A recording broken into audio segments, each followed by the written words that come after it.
Ah, ate, excuse me. Uy, Sandra, excuse me daw, oh. Ate, nagbi-video po kasi kami. Nakaharangan niyo yung camera. Mga barka.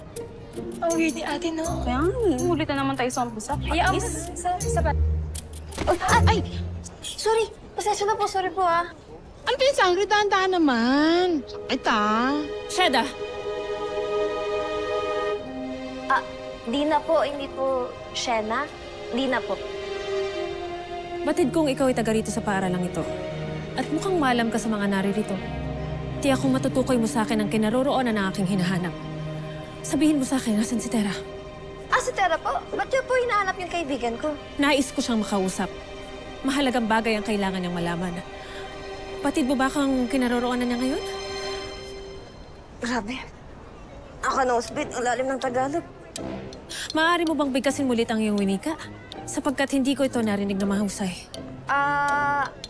Ang ibig ko pong sabihin, siya po ay hindi pa dumarating. Ako po ay kanina pa na naghihintay at nagme-message sa kanya. Marahil ay mahuhuli lamang siya, sapagkat hindi niya po ugali ang lumisan sa kanyang klase. Kaya tayo po ay maghihintay lamang sa kanya rito. Pumarito po tayo, opo. Maupo po tayo, pumarito po tayo. Opo. Kayo po ay aking malugod na sasamahan.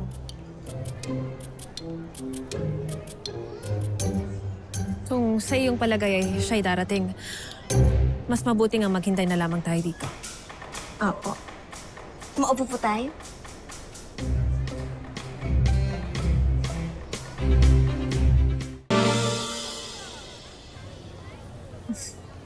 Kahanga-hanga ang iyong pakipag-usap. Marahil isa ito sa mga dahilan kung bakit naging magkaibigan kayo ni Tera. Maraming salamat po. Ako nga po pala si Dina. Dina Bonevilla Roman. Dina Bonavilla. Villa Roman. Napakahaba naman ang iyong pangalan.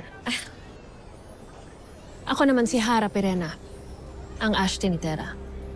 Ashtray? Ashti. Kapatid ko ang kanyang ina. Kapatid niyo po yung nanay ni Tera?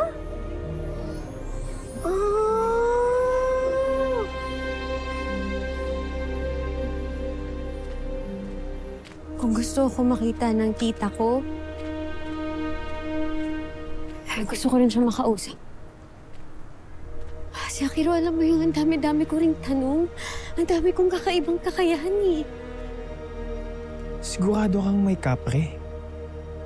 Akiro, hindi ka pa rin naniniwala sa akin? Sus, para ka namang si nanay eh. Totoo na may kapre. Kaya nga, ang dami kong gustong itanong eh.